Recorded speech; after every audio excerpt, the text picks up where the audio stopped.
স্রোতের হসপিটাল থেকে ডিসচার্জ হওয়ার খবর পাওয়া মাত্রই এবার মিডিয়া কর্মীরা হসপিটালে গিয়ে স্রোতের উপরে ঝাঁপিয়ে পড়লো। হ্যাঁ বন্ধুরা, ভিডিওতে লাইক দিয়ে দিতে থাকুন। যে মুহূর্তে কিনা স্রোতকে অবশেষে ডিসচার্জ দেওয়া হয় হসপিটাল থেকে, ঠিক সেই মুহূর্তেই সার্থক বলতে থাকে যে doctors everything is all right right.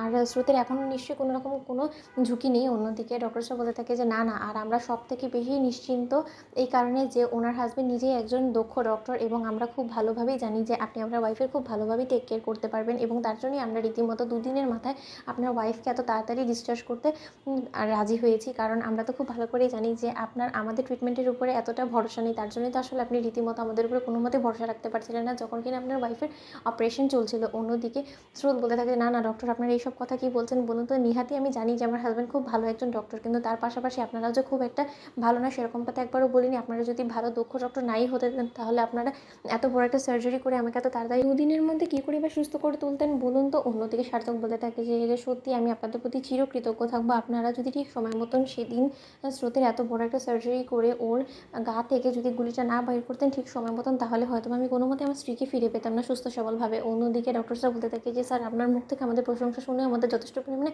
ভালো ফিল হচ্ছে, এবং আমাদের মনে হচ্ছে যে না, আমরা এতদিন ধরে যে চেষ্টা চালিয়ে আমরা আমাদের সার্ভিসটা ধরে রাখার চেষ্টা করছি সেটা এবার অন্তত সার্থক হলো। অন্যদিকে কথা বলা মাত্র ডক্টরসরা বলতে থাকে যে সার্থক স্যার, আপনি নিজে যথেষ্ট পরিমাণে আপনার স্ত্রীকে টেক কেয়ার করবেন সেটা সম্পর্কে আমাদের বিন্দুমাত্র কোনোরকম কোনো ডাউট নেই, কিন্তু তা সত্ত্বেও ম্যাডাম যে পরিমাণে জন্মনে এবং চটপটে তাদের দেখে আমাদের কোনোভাবে মনে হয় না যে ম্যাডাম খুব একটা বেশি দিন রেস্টে থাকবে, কিন্তু তা সত্ত্বেও ম্যাডাম আপনাকে কিন্তু সম্পূর্ণ বিশ্রামে কয়েকটা দিন অন্তত থাকতে হবে।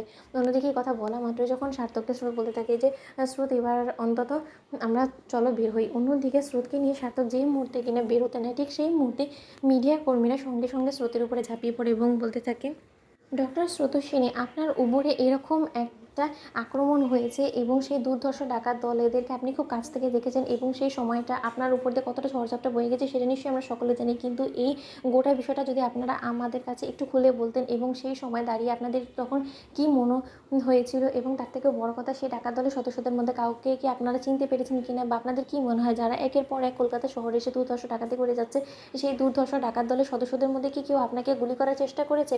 সেই সকল কিছু আপনি প্লিজ আমাদেরকে একবার একটু ব্রিফ করুন। অন্যদিকে এই কথা বলা আমাদের সার্থক বলে থাকে, এসব কী হচ্ছে হসপিটালের মধ্যে বলুন তো, এখানে নাটক হচ্ছে নাকি?